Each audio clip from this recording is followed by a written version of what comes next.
Rama, Hare Rama, Rama Rama, Hare Hare, Hare Krishna, Krishna Krishna, Hare Hare, Hare Rama, Rama Rama, Hare Hare, Hare Krishna, Krishna Krishna, Hare Hare, Hare Rama,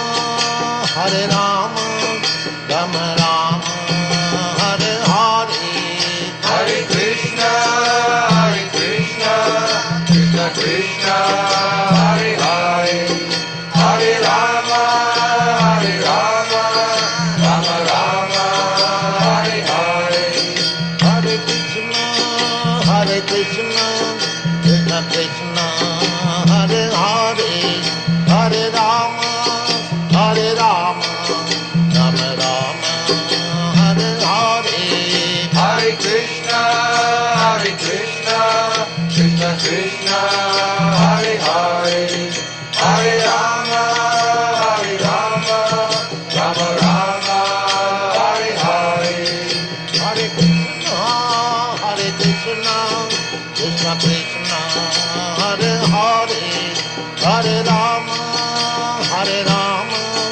Rama Rama, Hare Hare, Hare Jaya Radha Madhava Kunja Bihari,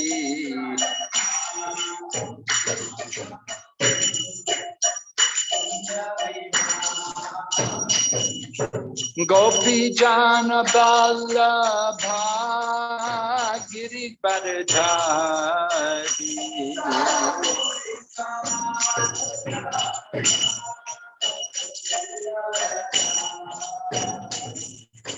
Gopi Jana Vallabha Giridharidhari,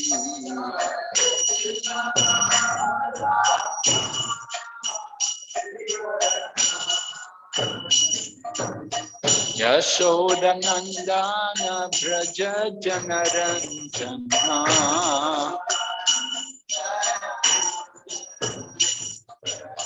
Yashoda Nandana Braja Janaranjana,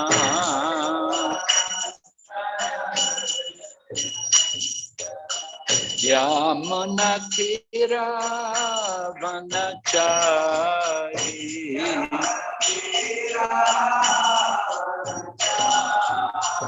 Yamuna Tira Vanachari,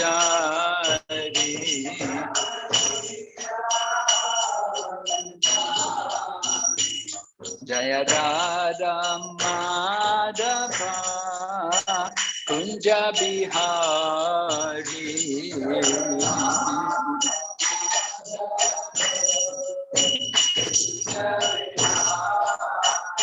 Jaya Radha Madhava Kunja Bihari,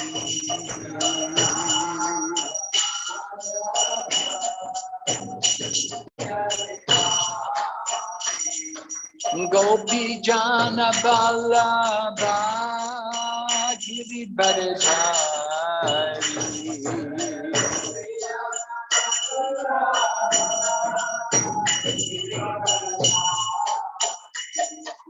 Gopi Jana Vallabha Giridharidhari,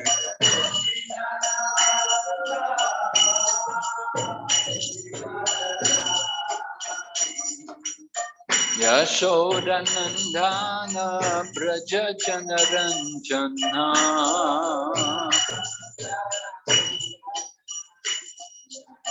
Yashoda Nandana Braja Janaranjana,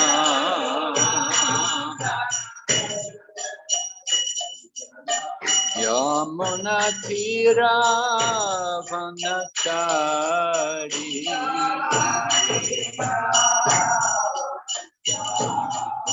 Yamuna Tira Vanachari,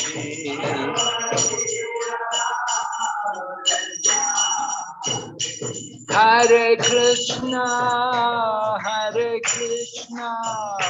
Krishna Krishna, Hare Hare, Hare Rama, Rama Rama, Hare Hare.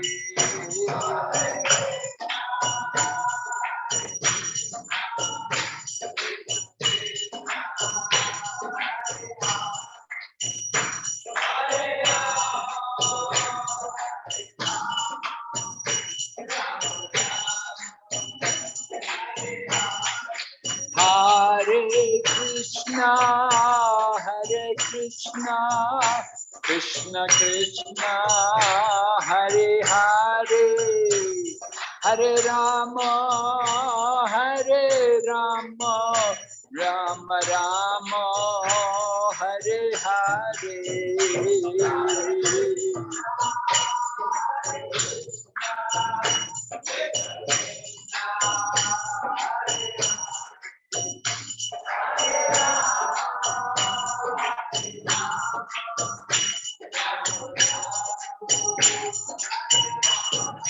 Hare Krishna, Krishna Krishna, Hare Hare, Hare Rama, Rama Rama, Hare Hare.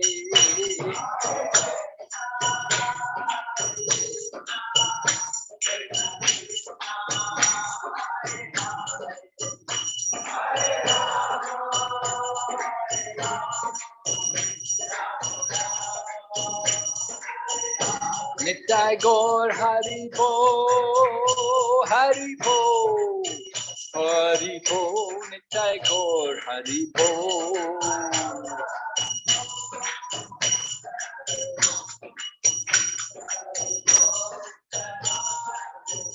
Jai Jai Prabhupada, Prabhupada, Jai Jai Prabhupada.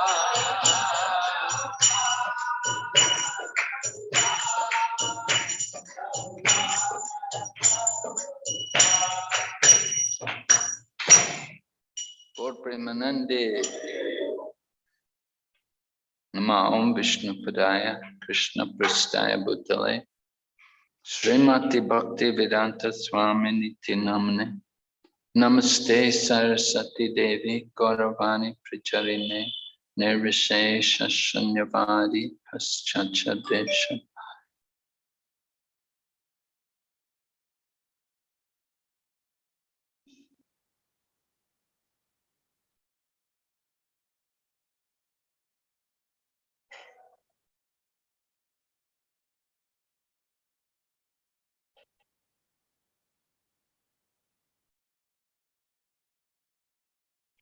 Om Namo Bhagavate Vasudevaya. Om Namo Bhagavate Vasudevaya.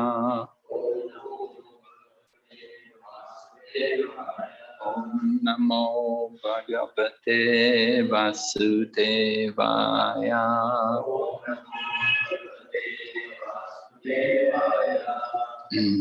So we're hearing the pastimes of Narada Muni as he searches for the person who has received the greatest mercy from the Lord. So Narada Muni had come to Prahlad Maharaj. Lord Shiva had directed him to Prahlad Maharaj. And Narada was telling Prahlad why he thought he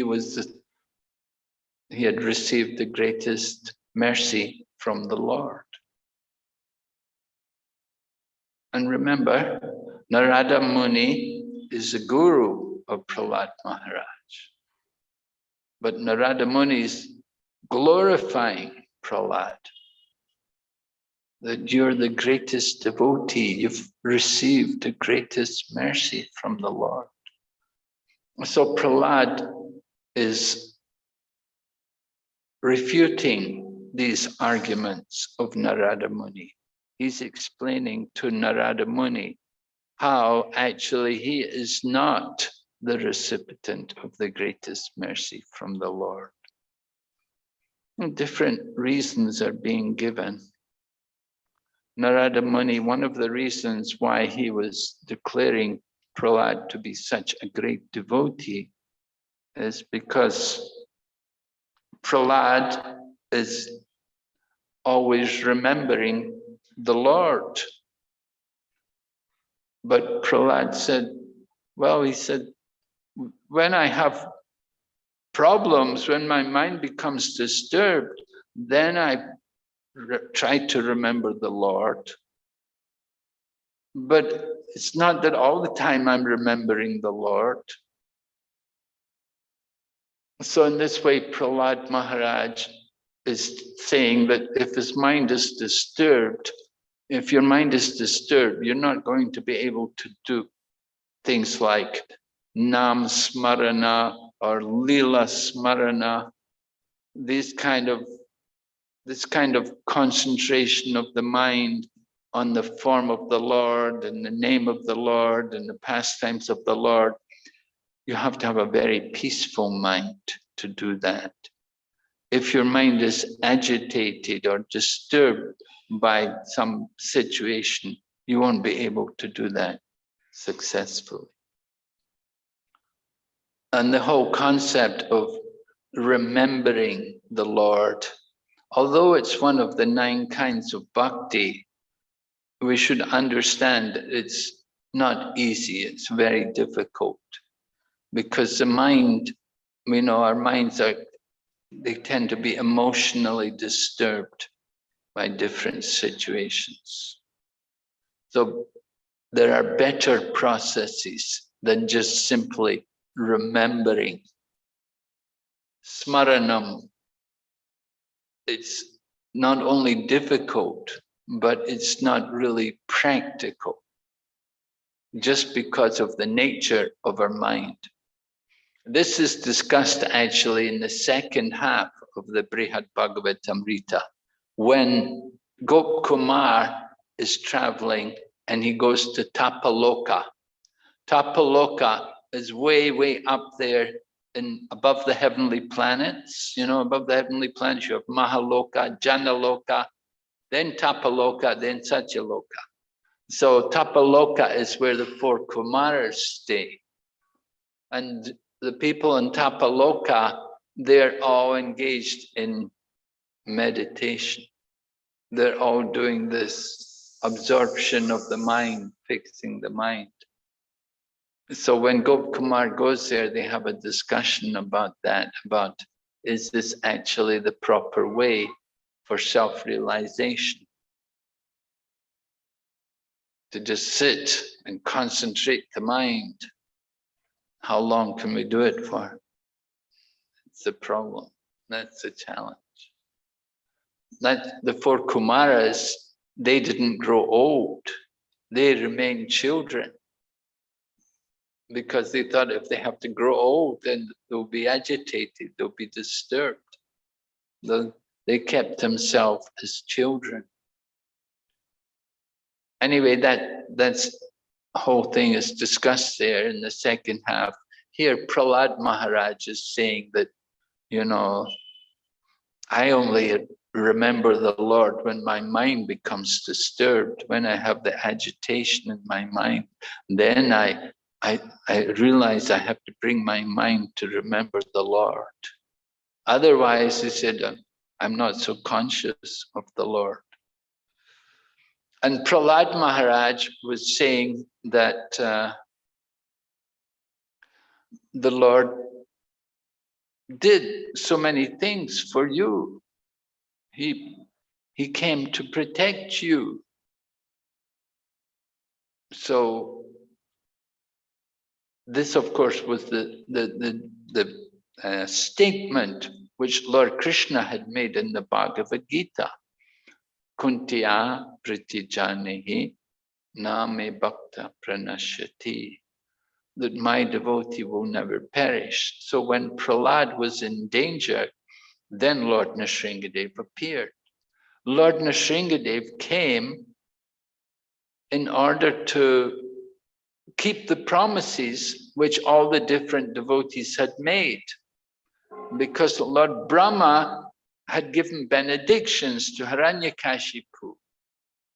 Benedictions like Hiranyakashipu, he got the benediction from Lord Brahma that he could not be killed in the day or in the night, and he could not be killed by any man or any demigod or any animal, and he could not be killed on the land or in the water or in the air. And so many different benedictions were given by Lord Brahma. So Lord Nrsingadev had to come and he had to appear in that form as Lord Nrsingadev, which was very, very special form. It's not really one of the 84 lakh species of life to have a half man, half lion body. It's a very special form. That's the Lord himself. He assumed that form. And why did he assume that form? Just to keep intact the benedictions which were given.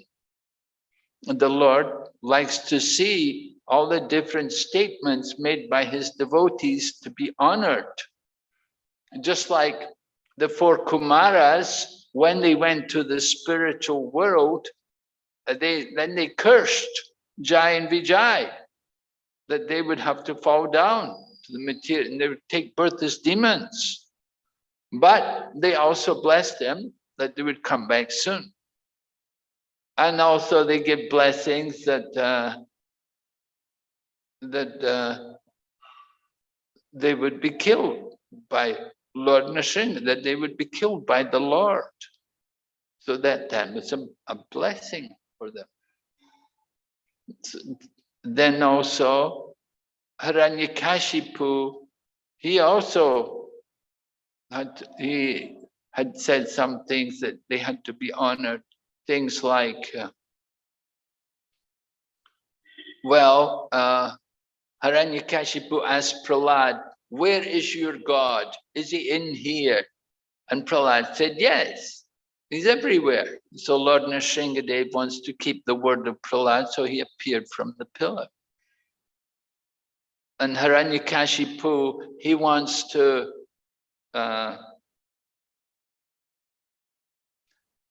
he actually understood the power of his son, because he'd been trying to kill Prahlad in so many different ways, but he saw that Prahlad was not dying. Nobody could kill him. And then Hiranyakashipu began to think, maybe because of my son, I will have to die. But then maybe it will not happen. But Hiranyakashipu could understand that his death was imminent, because he'd been trying in so many ways to kill Prahlad without success. So what's going to happen is that he himself is going to die. He's going to be killed. So that certainly had to happen. It was also told by Kashyapa to Aditi that you will have a child who will be a great devotee. That your children, your two children, Hiranyakashipu and Hiranyakashipu, they may be demons and they will give a lot of trouble, but they will have a child. One of them will give birth, so you will have a grandson, and your grandson will be a great devotee.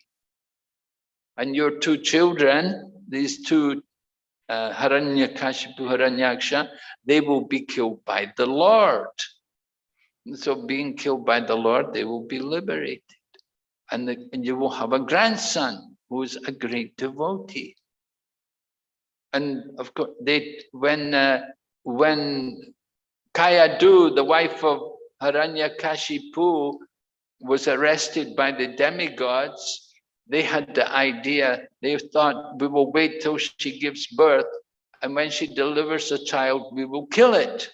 Because they were so sure that if Hiranyakashipu's wife is going to give birth to a child, must be a demon, and demon will give us a lot of trouble. So the demigods thought, let's get the child when it's born, and we'll kill it at birth. But Narada Muni appeared to them and told them that you can't do that, because this is a very special child, that even if you try to kill the child, it's not going to die, because this is a very special child who is protected by the Lord. Prahlad Maharaj tells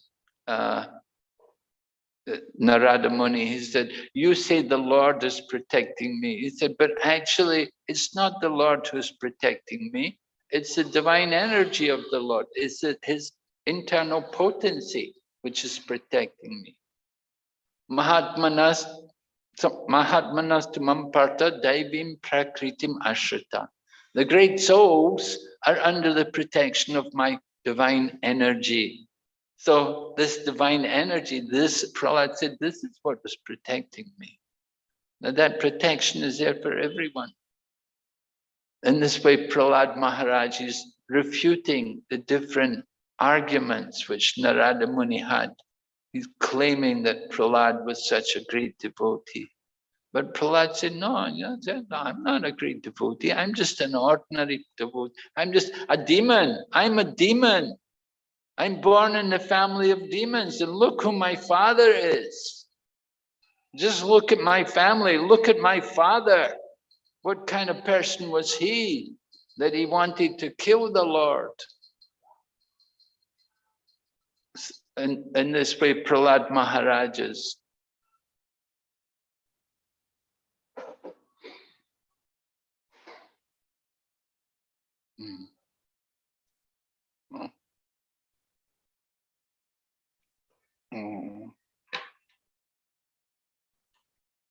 So the Lord gives his mercy.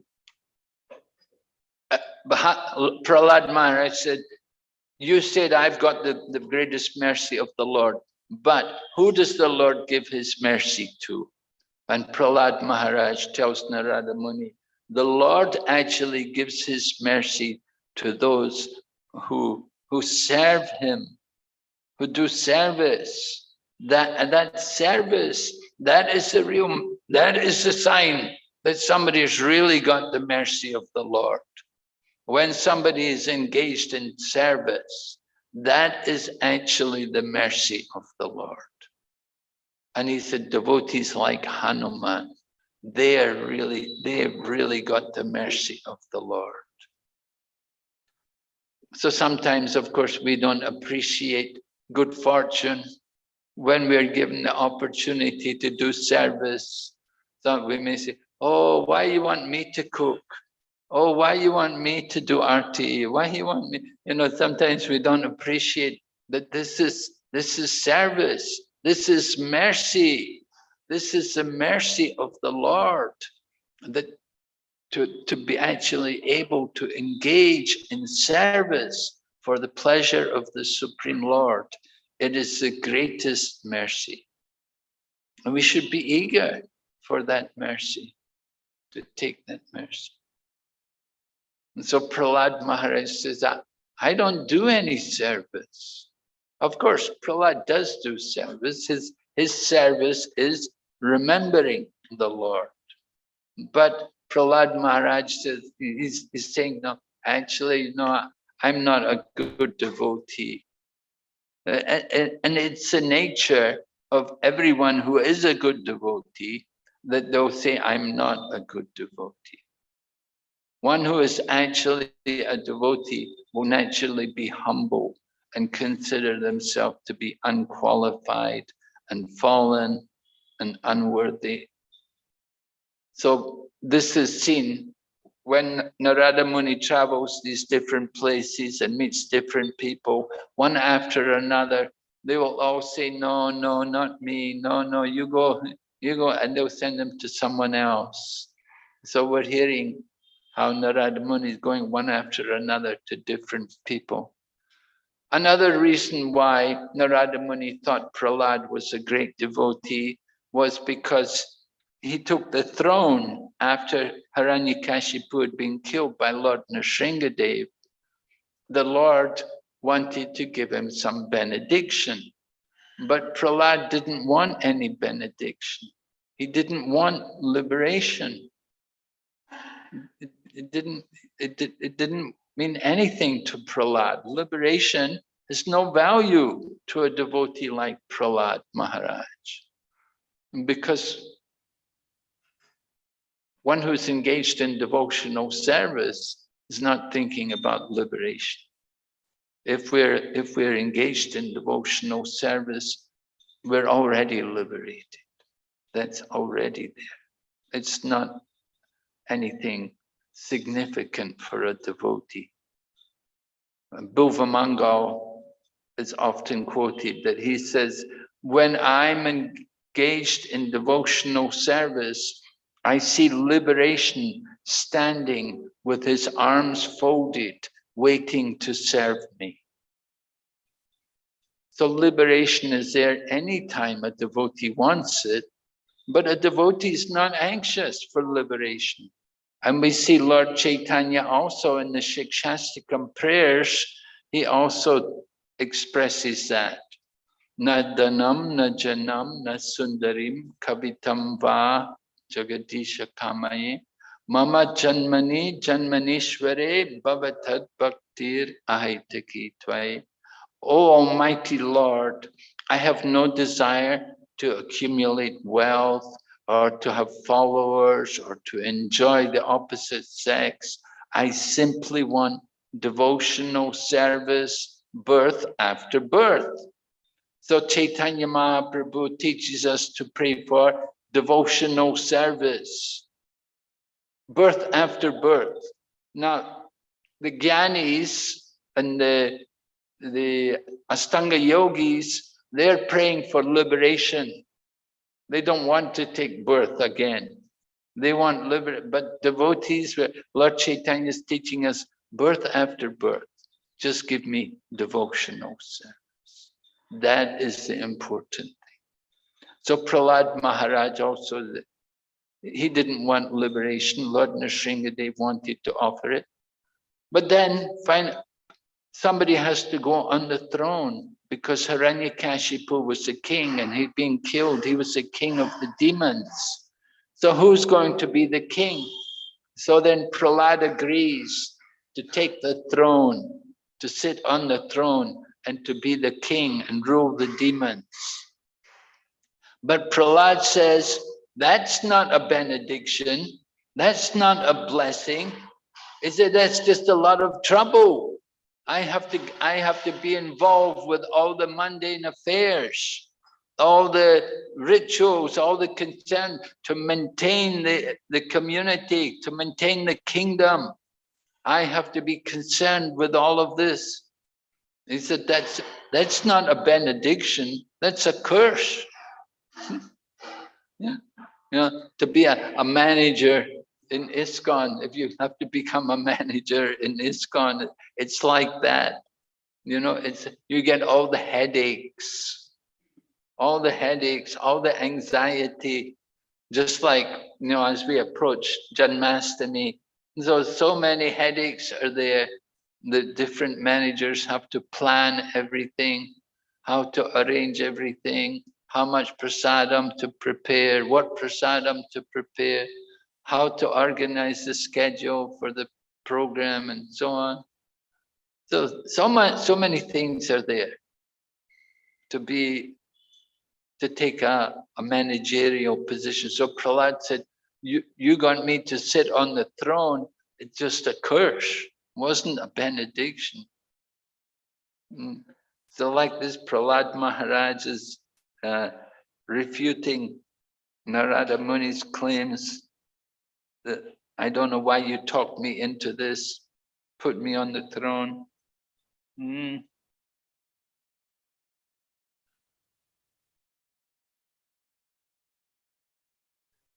So just because Lord Nrsingadev had been very affectionate to Prahlad Maharaj. Remember, I was describing how Lord Nrsingadev was even licking the body of Prahlad Maharaj, and he put his lotus hand on the head of Prahlad Maharaj and filled him with Divya Gyan, so that Prahlad, although he's only a child, he could offer prayers to Lord Nrsingadev. But he said this affection, he said that's not mercy. That doesn't mean anything. That's not proof that I got the mercy of the Lord. That kind of affection. No.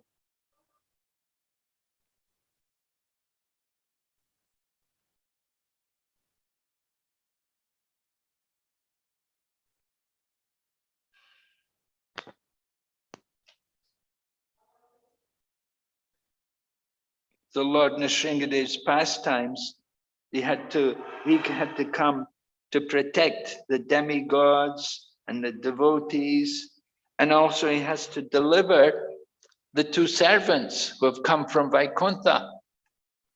So this is different reasons why Lord Nrsingadev had to appear.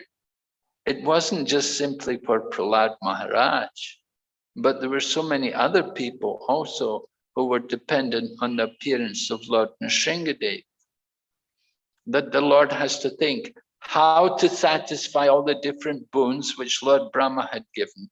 And at the same time, he has to deliver Jai and Vijay, who have taken the form of demons, and he has to keep intact all the benedictions which Lord Brahma had given, and the four Kumaras also, they'd given benedictions also. So he has to keep everything intact, all the different blessings or curses which had been made by these different people. You can see, very difficult job, huh? To be the Supreme Lord. You have to think how to satisfy all of these different people. And that was why after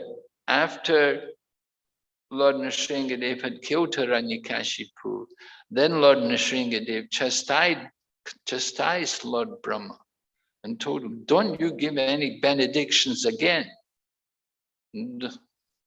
because you give me so much trouble.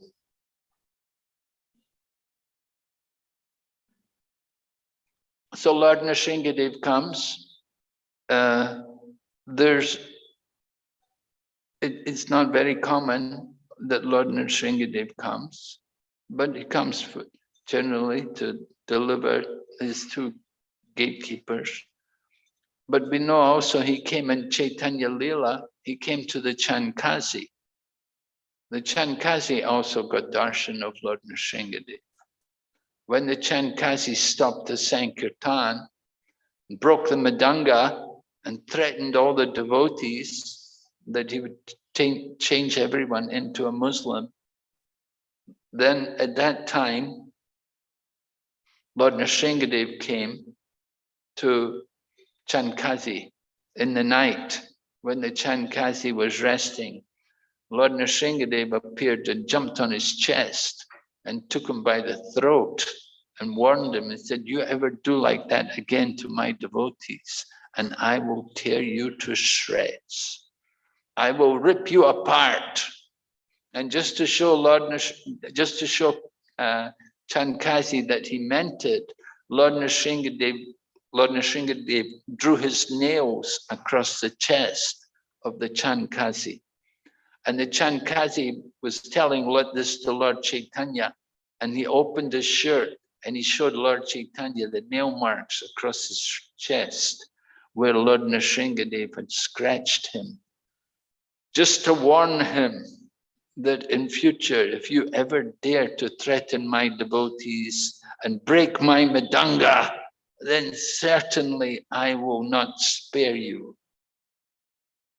So Lord Nrsingadev does come in the Kali Yuga, came there for Chankazi.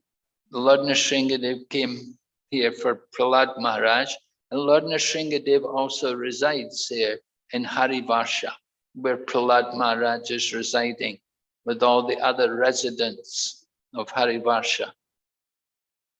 And that's described in the 5th canto of Srimad Bhagavatam, right?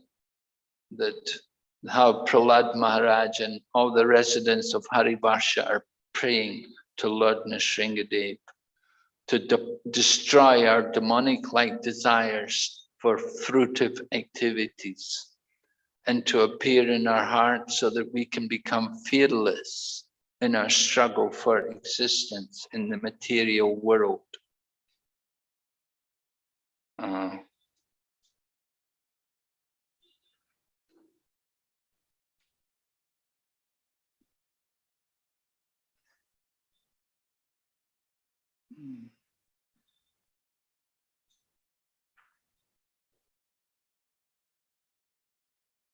Oh, another reason why Lord Nrsingadev appears is he wants to show the real glory of devotional service. Because when Lord Nrsingadev, after he kills Hiranyakashipu, he's very angry, so they bring different people trying to pacify him. Lord Brahma, Lord Shiva, the 4 Kumaras, and they even bring his wife, the goddess of fortune. But nobody could pacify, nobody could calm down Lord Nrsingadev. And finally it was Prahlad Maharaj who appeared, and Lord Brahma pushed him forward and he came in front of Lord Nrsingadev, and then Lord Nrsingadev was pacified. So the point is, it's the process of devotional service which was actually pleasing to the Lord. Not just simply Prahlad Maharaj, but his devotion. It's the devotion which is satisfying to Lord Nrsingadev. Nothing else satisfies the Lord. Even though you may offer so many fruits and flowers, that doesn't satisfy the Lord. The Lord can get any number of fruit and flowers. He has countless numbers of goddesses of fortune, all serving him in the spiritual world. So he's not greedy for our offering of fruit and flowers. What he wants is devotion. And that is stressed in that famous verse in the Bhagavad Gita, right? 9:26, is it? Patram pushpam phalam toyam yome bhaktya prayachati tadanam bhakti uparitam ashnami prayata. He mentions devotion twice, and he said, ashnami prayata, I eat. The Lord wants to eat our offerings. He can eat. The Lord can eat, but he will only eat when there is devotion. The important ingredient is devotion. Without bhakti, you may have so much ghee, you may have a lot of ghee, you may have a lot of sugar and a lot of so many tasty things, but if there's no bhakti, it is not satisfying to the Lord. And bhakti means we will be very careful also about our own cleanliness and purity. In the purport to that verse, Baladeva Vidyabhusan in his Bhagavad Gita commentary, he mentions about how it's important that people who cook in the kitchen, they must be very pure. And he mentions also about ladies, how they have their monthly menstruation cycle, and said at that time they cannot cook. At that time they shouldn't touch anything in the kitchen. So like that, stressing the importance of cleanliness, purity. So we have to also understand these principles, how to please Krishna. Pleasing Krishna. Krishna is pleased by devotion. So we want to cultivate our pure loving devotion. And requires us to cultivate the Brahminical qualities. Samo tamas tapasocham shantir arjavam evacha jnana vijnanam astikyam brahma karma swabhavajam. These qualities of the Brahmana are the symbol of the mode of goodness. We want to come to the level of devotional service, we have to come to the level of pure goodness. We have to come up out of the modes of passion and ignorance and come to that position of goodness. So we have to be careful, we have to be pure in our habits, cultivate that cleanliness and truthfulness, particularly important. Cleanliness. Prabhupada was going around Mayapur and he came to the toilet. There was one toilet, and there was a circular building at that time. It was early days in Mayapur. There was not so much construction. So devotees had been living where we have shops along the wall. Along the wall, there's shops here today. We were all living in these rooms on the wall there. And there was a outhouse with toilets nearby. So Prabhupada was going around the property and he came to the toilet and he opened the door of one of the toilets and, you know, nobody had flushed the toilet. And it was terrible. And Prabhupada was disgusted. He said, you are Brahmins. You have to clean. You cannot say, I never did it. If a place is dirty, you have to clean it. You cannot say, I never did it. It's not my dirt. You have to clean it. And Prabhupada, he was a chemist, you know, he studied he worked in the chemical industry. He knew chemistry. So he quoted a very basic chemical formula. Probably you all studied chemistry, right? You know chemistry. So base plus acid. A base plus acid will give a reaction. You'll get salt and water. Base means sodium hydroxide plus acid, hydrochloric acid. Do you do this in India? Do you do chemistry in India? Yeah, you know this? You know these things? You know, a base is alkaline. So base like sodium hydroxide plus hydrochloric acid, you get sodium chloride plus water, right? You know the chemical equation, right? And point is, put the two together, there'll be a reaction.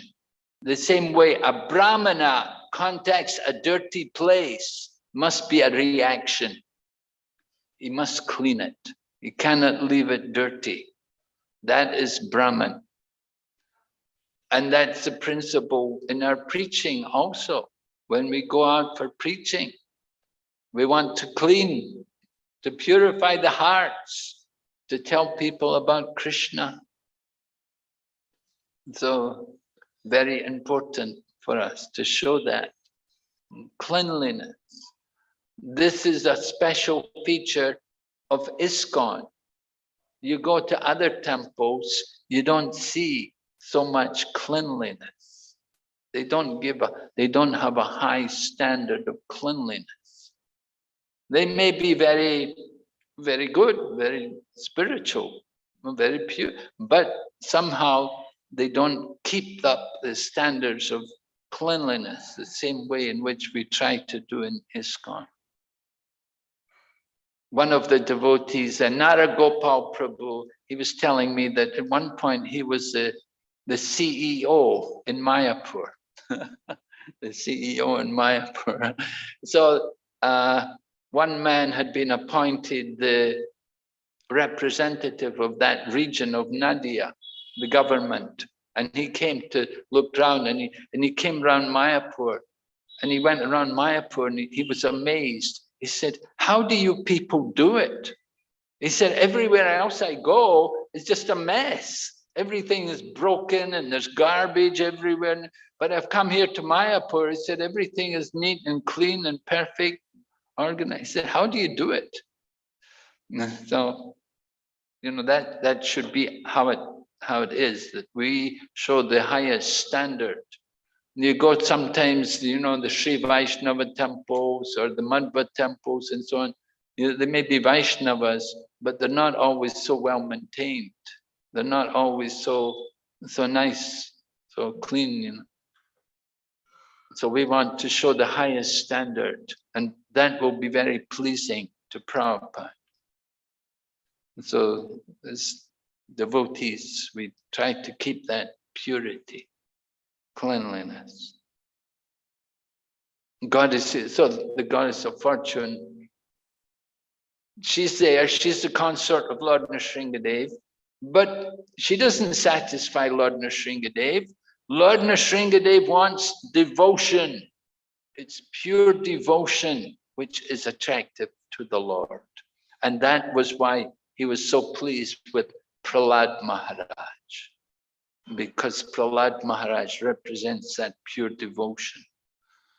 So I said, offering a lot of nice flowers and fruits, and even Lakshmi, that is not going to win the heart of the Lord. You want to get the Lord, you have to have real devotion, genuine love and devotion. All right, so then,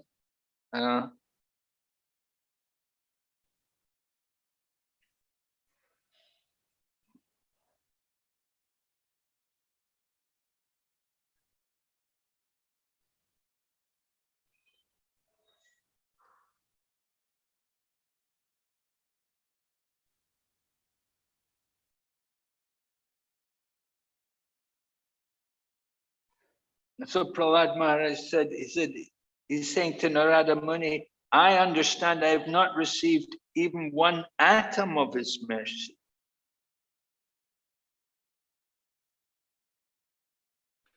Prahlad addresses Narada like this to tell him that he certainly underwent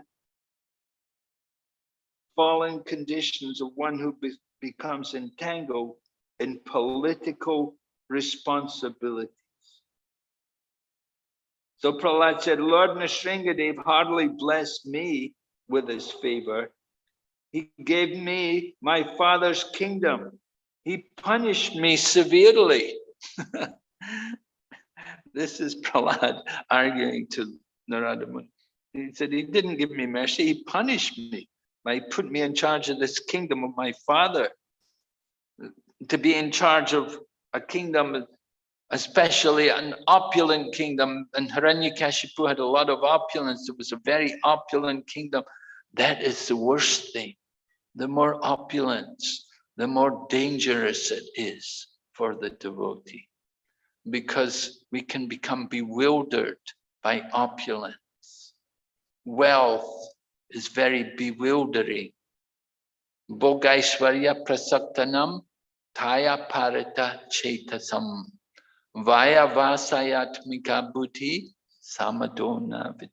In the minds of those who are attached to material opulence and sense gratification, and who are bewildered by such things, the resolute determination for devotional service doesn't take place. And so we have to be very conscious. If we're not so wealthy, we're lucky. But to have a lot of wealth, it's a very dangerous thing. Very easy to fall into Maya and to become bewildered by it.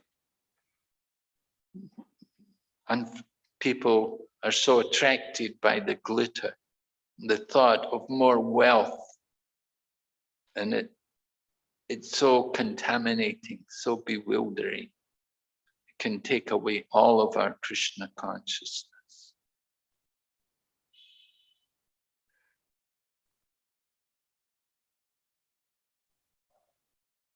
So then, we remember the quote by the Lord. He says, When I especially favor someone, then I take away all of his wealth. Yashaham anugrinami harishye taddanam shana.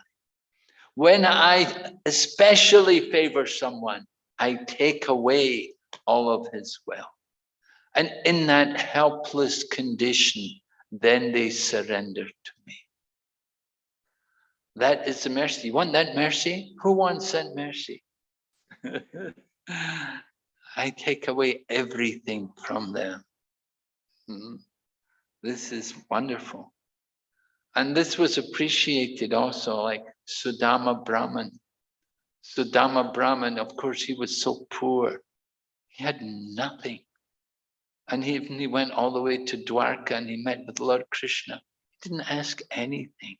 He was completely satisfied just to be with Lord Krishna. He had nothing to ask. But when he went back and he saw how everything had been given by the Lord, how everything had been transformed, and his place had become a palace, and his wife was rejuvenated, and she was dressed in beautiful clothes and jewelry, and she had servants. Then Sudama thought, oh, he has to accept it, but he accepts it in the mood of renunciation. He does not accept it for sense gratification. He took it all in the mood of renunciation. Because Sudama actually was attached to being poor and to having nothing. And the Lord tested him by giving him all that opulence. But Sudama passed the test. He did not become attached. And very quickly, he went back to God. He gave it all up. And then also Vritasura. Vritasura is another example. The Vritasura was Chitraketu, and then he got cursed by Parvati to take this terrible, grotesque form of Vritasura. But Vritasura is not attached. He's not concerned. He's just concerned to get rid of this body, and he's encouraging Indra to kill him. Come on, kill me. You've got that thunderbolt. You've made that weapon. Use it. Kill me. Indra doesn't want to do it because he knows this man's a devotee. This demon is a devotee. So he cuts off one arm, then he cuts off another arm. Vritasura has no arm. Both arms have been cut off. Then Vritasura, because he's in the mood of a Kshatriya, and he doesn't want to give up, so he takes a gigantic form and he swallows Indra. And he swallowed Indra. And Indra, because he's protected by the Narayana Kavacha, so although he's inside the body of Vritasura, nothing happened to him. And he still had his Brajra weapon, and he used his weapon, he used that thunderbolt weapon to cut his way out through the body of Vritasura, and he came out of the body of Vritasura. But Vritasura, when he swallowed Indra, he thought, okay, I've won the battle. It's finished now. I've swallowed Indra. Indra must be dead. And so Vritasura sat down and took samadhi. He entered samadhi, into samadhi. And at that time, Indra came out from the belly of Vritasura. And then it said he cut off the head of Vritasura, but it took 1 year to cut off the head of Vritasura.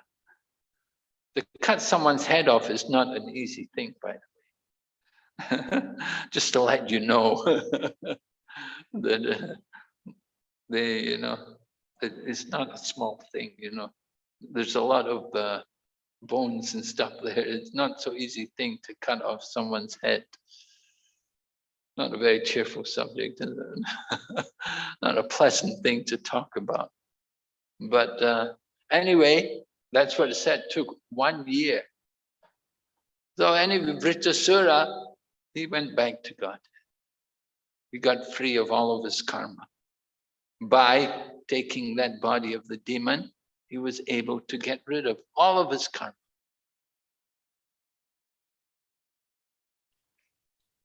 Okay, so then Prahlad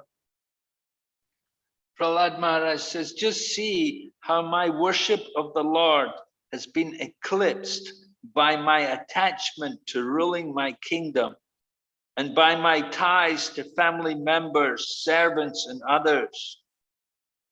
For not crying over this in remorse, I should be condemned again and again. So they use the word, Prahlad Maharaj said, my devotion for the Lord has been eclipsed. Just like when there's an eclipse, Rahu comes in front of the sun or in front of the moon. So the same way, the Prahlad Maharaj uses this term. He said, my devotion for the Lord has been eclipsed. It's been covered over. In other words, it's still there, but it's covering. Just like when Rahu comes in front of the sun or the moon, it covers the sun and the moon. But the sun and moon is still there. The same way, the devotion is still there in Prahlad, but it became eclipsed by him taking that position of the ruler and sitting on the throne and having to do all the material duties. So Prahlad Maharaj is regretting all of this, that he had to take this kind of responsibility. There's no mercy. It's not mercy, it's punishment. So, okay, any question? Any comment? Oh. Maharaj, online there is one question. Sankarshan Priya Prabhu is asking. Who? Sankarshan Priya Prabhu is asking, Hare Krishna Maharaj, Dandavat Pranam. I have a question. When Sankirtan movement was disrupted by Chand Kasi, Lord Narasimha appeared. Now there are many Chand Kazis who are disrupting the Sankirtan movement in Bangladesh and killing our devotees. It's very painful to see this. But Narasimha does not seem to be punishing them and prevent their atrocities. How to understand this, Maharaj? How to understand it? Well, sometimes it's just a question of time. You just have to wait, and maybe Lord Nrsimhadev did come, but they haven't told us yet. We don't know what's going on there. You know, these people. The Chankasi, he was reluctant to tell anybody. You know, but he took Lord Chaitanya. He said, "I just wanted to tell you something in private." The Chankasi revealed it to Chaitanya Mahaprabhu. So you don't know what's happening with these Mohammedans, the people who are obstructing the Sankirtan movement.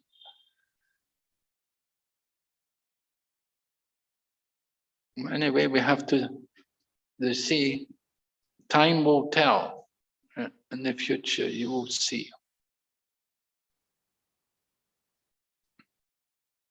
Yeah, the devotees in Bangladesh undergoing some difficulties in their Sankirtan. They've been persecuted. Hare Krishna Maharaj. But the government is very favorable there. The government are trying to support and protect the devotees because they recognize the rights of the minority groups. So we have to be patient. We always pray to the Lord and expect His mercy. Of course, what should a devotee think? When we're suffering, we should think that actually I meant to suffer, but my suffering has been reduced by the grace of the Lord. So we could say, you know, maybe we need a Prahlad Maharaj there.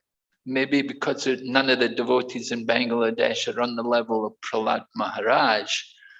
So maybe that's That's why Lord Nrsimhadev didn't come. Or maybe at least that level of devotion which Prahlad Maharaj has. The devotees in Bangladesh have to also come to that level of devotion.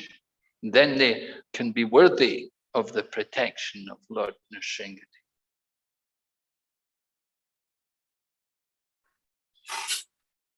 Hare Krishna Maharaj, I have a question.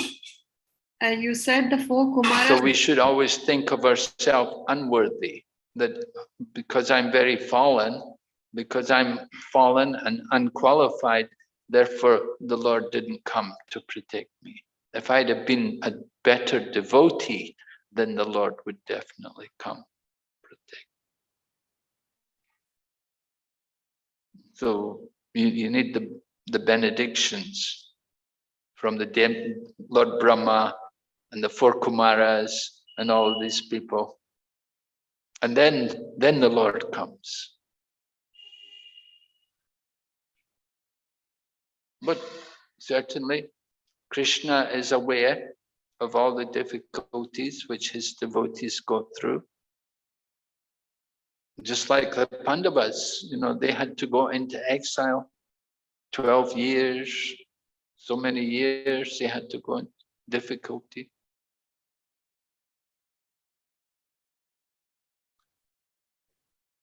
And so devotees also suffer. To show their qualities, it highlights their devotion. Because the devotees in Bangladesh are undergoing so many difficulties, so more and more devotees are appreciating their steadfast devotion and their surrender to Krishna. Okay, any other question, Prabhu? Hare Krishna Maharaj. It was nice to hear about the devotion of Prahlad and the cleanliness part, which both you mentioned today. Also, personally, I wanted to know that we have heard the thing Phalena Parichita. So, by the result, we understand devotion sometimes. So, in the maybe because of the fruitive mentality which is there, my focus goes more towards the result rather than the devotion. So I saw you, I was very inspired. You were distributing pamphlets in the Nagar Kirtan in spite of you are initiating guru and such a big stature as such. But what inspires you also like this to be very simple? Because again and again that focus goes on the results rather than the devotion. So just wanted to hear from you, Maharaj. Well, focus goes on the results rather than on the devotion. How to avoid that? Simply engaging in devotional service. You just simply do service for Krishna. Don't think about the results. Important thing is service. And just follow. Just follow. Prabhupada said, just as I'm doing, then you also do. And so we just follow. Yeah. Devotees are going on Sankirtan, I should also go on Sankirtan. Devotees are going for preaching work, I should also go for preaching work. Just follow the examples. Just hold on to the devotees and they will pull you back to Godhead. Right? Prabhupada said you couldn't go back to Godhead unless you're really pure. So everybody thought, oh, I'll never go back to Godhead, But then Prabhupada said, just hold on to my dhoti and I will pull you back to God. So then everybody felt relief. Just hold on to Prabhupada's dhoti and he'll pull us back to God. We don't have any qualification. So the idea is hold on to the devotees, stay with the devotees. If the devotees are all going out for Harinam, we should go out for Harinam. Right? We want to join Harinam. I spent my life on Harinam, practically. So many countries I've been, so many places, everywhere we do Harinam. A few years back, I was on Harinam in Calcutta. One devotee in Calcutta temple said, I'm going for Harinam, do you want to come? So I went with them on Harinam in Calcutta, and we were distributing some book and talking to people and that. And then I had to leave India. I was in Thailand, and I was in Bangkok, and I was on Harinam, and I met the same people I met in India. I met the same people, and they were, hey, I saw you in Calcutta. Yeah, and there I was in Bangkok, and it was chanting and distributing. So they were surprised, that. Another time that same thing happened to me. I was in England, and I was doing Sankirtan. I was in a small town. Actually, Prabhupada was there, and we'd gone to a house program. Prabhupada went to visit this man's house, and we all went with Prabhupada. So I was distributing some books somewhere in the street, and I met some people. And then later on, somehow, just a short time later, I was in America, and I was distributing books in America in the Port Authority terminal. And the same person came by and said, I saw you in England.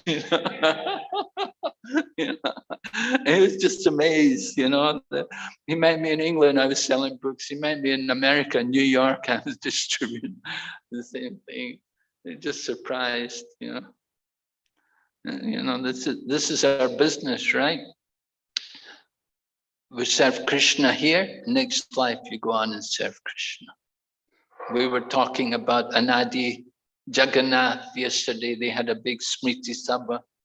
So he did so much service for Krishna in his life, and he gave up his life in the service of Krishna. Certainly he will go on and serve Krishna in the next life. So devotional service is continuous, never lose the benefit, never stops. Okay, Hare Krishna, Srila Prabhupada ki jai.